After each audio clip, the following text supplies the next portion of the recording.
తుఫాన్ను ఆపినవాడు అరిచేయి అడ్డం పెట్టి ఎవరు? మన రాష్ట్ర ముఖ్యమంత్రి నారా చంద్రబాబు నాయుడు గారు తుఫాన్ను ఆపినాడంట అరిచేయి పెట్టి. మన చెప్తున్నాడు గాలిని స్తంభింపజేసి ఏ దిశకు మళ్లించాలనో ఆ దిశకు మళ్లించాడంట. మన చెప్పినాడు.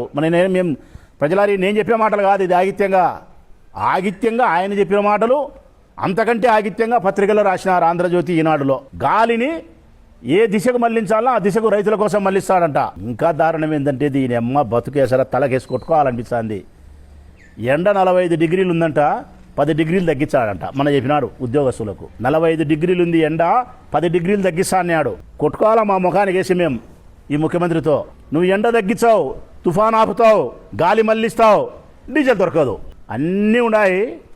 అల్లున్నోట్ల శనున్నట్టు నువ్వు చెప్పే వ్యవహారం అంతా ఇట్నే ఉంది. ఇంకా మా అదృష్టం బాగుంది నాయన, వైఎస్ఆర్ కాంగ్రెస్ పార్టీ వాళ్ళ అదృష్టం బాగుంది. పొరపాటున నారా చంద్రబాబు నాయుడు గారు 2019 సంవత్సరంలో ముఖ్యమంత్రిగా ఉండింటే 2019లో మా జగన్ కాకుండా ఆయన గానే ఉండింటే కరోనా అప్పుడు వచ్చింది. నిజంగా ఈశ్వరుడు మా పక్షాన ఉన్నాడు. జగనే గాని అప్పుడు ముఖ్యమంత్రి కాకుండా చంద్రబాబు నాయుడే గాని ముఖ్యమంత్రి అయి ఉంటే కరోనా వచ్చిన సమయంలో ఏం చెప్పింది తెలుసునా? ఆయన లేడు కాబట్టి ఏమన్నాడంటే, నేను వచ్చింటే కరోనా వచ్చిండా ప్రజలారా, ఆపిందును కరోనాను అన్నాడు. లేడు కాబట్టి. అదే ముఖ్యమంత్రి ఉంటే ఏమని తెలుసునా? వైఎస్ఆర్ కాంగ్రెస్ పార్టీ నా కొడుకులు కరోనా తెచ్చుకొని దావలమ్మడి తిల్లాడతా కొంపకు పోయి తుమ్మి అందరికి జబ్బు అంటగడతారు. ఇది కుట్రా నిండు. ఇప్పుడు అంటాలే డీజిల్కు ఇది కరువా, కోతనా, కుట్రనా అంటున్నాడు ఏబిఎన్ ఆంధ్రజ్యోతి. అంటే ఈ డీజిల్ యొక్క కొరత కూడా మేము సృష్టించినామంట. పెట్రోల్ బంకులలో డీజిల్ పట్టాకండి, స్టాక్ పెట్టుకోండి, పత్రికలలో రాయండి, సోషల్ మీడియాలో ప్రచారం చేయండి అని చెప్పి మేము ఈ కొరతను కృత్రిమంగా సృష్టించినామంట. నేను అడుగుతా ఉన్నా ఈరోజు, ఒకవేళ నిజంగా కొరత ఏర్పడినా నువ్వు దాన్ని నివారించలేకపోయినా అసమర్థునివే. మాలాంటి వాళ్ళం కృత్రిమంగా కొరత ఉందనేది తప్పుడు ప్రచారాన్ని చేసినా, ప్రచారాన్ని తిప్పి కొట్టలేక ప్రజలకు డీజిల్ అందించలేకపోయినా రెండింతలు నువ్వు అసమర్థునివే. గొప్ప జరిగితే నీ గోషలో వేసుకుంటావు, నీ ప్యాంటు జోయిలో. రాష్ట్రంలో ఏదన్నా అన్యాయం జరిగితే అధికారుల అలసత్వం, అసమర్థులు అనేది. గొప్ప పరిపాలనా దక్షుడు ఎప్పుడు కూడా అట్టుండడు. ఏదైనా ఈ రాష్ట్రానికి గొప్ప జరిగితే అధికారులను ముందు పెట్టి ఇది నా అధికారుల గొప్పతనం అని చెప్పి వారి అకౌంట్లో వేస్తాడు. నాయకుడు అనేవాడు ఏదైనా వైఫల్యం జరిగితే తను స్వీకరిస్తాడు. రివర్స్ ఈ రాష్ట్రంలో. మంచి అయితే నాది, షెడ్ అయితే ఐఏఎస్ ఆఫీసర్లది. ఐఏఎస్ ఆఫీసర్లతో మీటింగ్ పెట్టి ఏం డీజిల్ కొరత ఉంది, మీరు 3 రోజులు ఏం చేస్తారని నిద్రపోతున్నారని అడుగుతున్నావు. మేము అడుగుతున్నాం. వాళ్ళు నిద్రపోతున్నారని నువ్వు అడిగినావు. ప్రజలు అడుగుతున్నారు ఇప్పుడు నిన్ను. మేము అడుగుతున్నాం నిన్ను, నువ్వే నిద్రపోతున్నావు? వాళ్ళు నిద్రపోతున్నారు తప్పుడోళ్ళే, నువ్వే నిద్రపోతున్నావయ్యా? నువ్వు ఈ రాష్ట్ర ప్రజల కోసం 22 గంటలు పనిచేసేవా అని 3 గంటలే కదా నిద్రపోయేది. 22, 3, 25, మాకు 24, నీకు 25 ఉంటుందిలే. నువ్వు ఎందుకంటే కలి కదా, కలి పురుషునివి. నీకు ఎట్లా కాల్చినట్టు మారుతుంటుంది. కాలం కూడా, సూర్యచంద్రులు కూడా మారుతుంటారు, గ్రహాలు కూడా మారుతుంటాయి. నువ్వు ఎట్లా చెప్తే ఎట్లా? ఈ రాష్ట్రంలో మంత్రులు కానీ, ప్రజలారా, ఎమ్మెల్యేలు కానీ, తెలుగుదేశం పార్టీ వారి గారి గమనించమని చెప్పుకోస్తా ఉన్నా నేను. ఏమన్నా జరుగు ఈ రాష్ట్రంలో, నీ ఇష్టం ఏదన్నా జరుగు. కడపలో దస్తగిరి హత్య జరిగింది. అది సాధారణ హత్య, ఒక మామూలు మనిషి హత్య. దుర్మార్గం, బాధాకరం, పక్కన పెడదాం. తాడేపల్లి ప్యాలెస్లో లింకప్ కుట్ర జరిగిందంట. తాడేపల్లి ప్యాలెస్లో కుట్ర జరిగిందంట. వర్షాలు వల్లే జగన్మోహన్ రెడ్డి కుట్ర చేసినాడు. ఒక ఆడపిల్లను ఎవరైనా మానభంగం చేసినారు. జగన్మోహన్ రెడ్డి తాడేపల్లి ప్యాలెస్లో ప్లాన్ చేసినారు. ఒక ప్రమాదం బస్సు ప్రమాదం జరిగింది.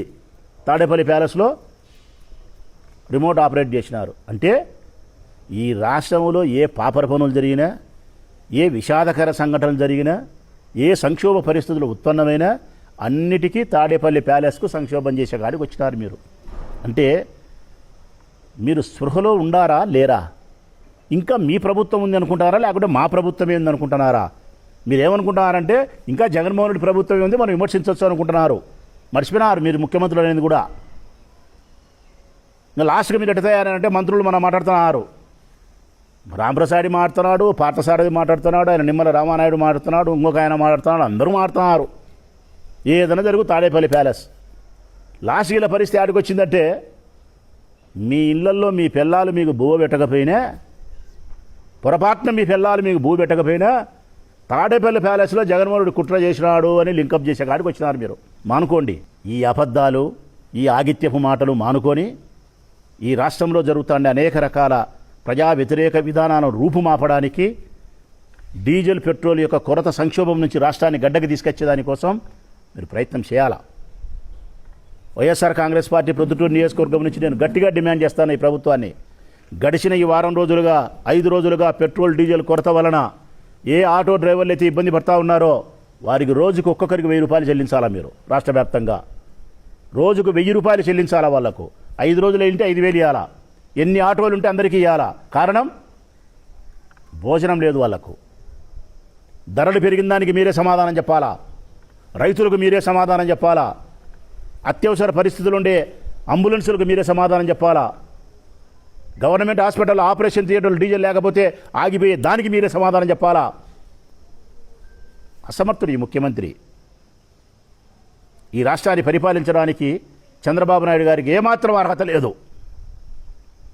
సంక్షేమ పథకాలు అటకెక్కించినారు ఆరోగ్యశ్రీ పోయింది సంకనాకి ఫీజు రియంబర్స్మెంట్ సర్వనాశనం చేసి పెట్టినారు రైతుల పరిస్థితి సెలవు దినాలు ఇచ్చినట్టు ఇచ్చినారు నిరుద్యోగులు భృతి లేదు ఉద్యోగం లేదు ఉద్యోగులు రోడ్డెక్కి ధర్నాలు చేస్తున్నారు గడిచిన 2 సంవత్సరాల కాలంగా మీ ప్రభుత్వం వచ్చి ఏ సంస్థ వారు ఏ వ్యవస్థ వారు రోడ్డెక్కలే ప్రతి ఒక్కరు రోడ్డెక్కుతున్నారు ప్రతి ఒక్కరు ధర్నాలు చేస్తున్నారు ఏ వర్గాన్ని ఏ వ్యవస్థను కూడా సంతృప్తికరంగా పరిపాలించలేనటువంటి అధమమైన పరిస్థితుల్లో ఈ రాష్ట్ర ప్రభుత్వం ఉంది కాబట్టి నారా చంద్రబాబు నాయుడు పరిపాలన చేయడానికి అసమర్థుడు దిగిపోవాలి ఆయన చేతగానప్పుడు దిగిపోవాలా డీజిల్ పెట్రోల్ కొరతను కూడా నువ్వు ఆపలేనటోనివి నువ్వు ఎట్టెట నువ్వు తుఫాన్ ఆపినావు నాకు తెలియకడుగుతా డీజిలే పెట్రోలే నువ్వు సంక్షోభాన్ని నుంచి బయట ఎక్కించలేని మనిషివి గాలిని దిశను మళ్ళిస్తావా ఒక బండికి 1 లీటర్ పెట్రోల్ వేయటోనివి నువ్వు ఎట్టెట్లా నాకు అర్థం కావడం లేవన్నీ 10 డిగ్రీలు ఎండట తగ్గించావు నువ్వు సెల్ ఫోన్లో లైట్ నేనే కనిపెట్టినా సెల్ ఫోను నేనే కనిపెట్టినా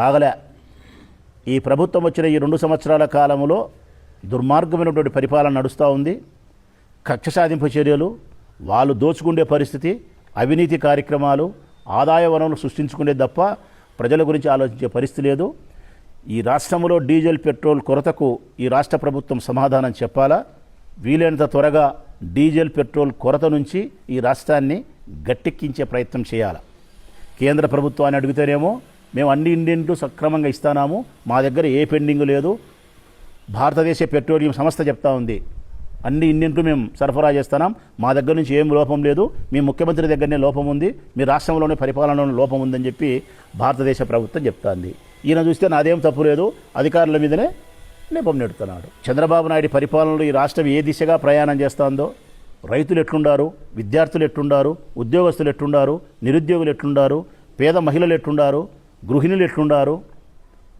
ఇవన్నీ పరిస్థితులు గమనించాలని చెప్పి కోరుకుంటూ ఆటో డ్రైవర్లకు రోజుకు 1000 రూపాయల చొప్పున మీరు నష్టపరిహారాన్ని చెల్లించాలని చెప్పి డిమాండ్ చేస్తున్నాను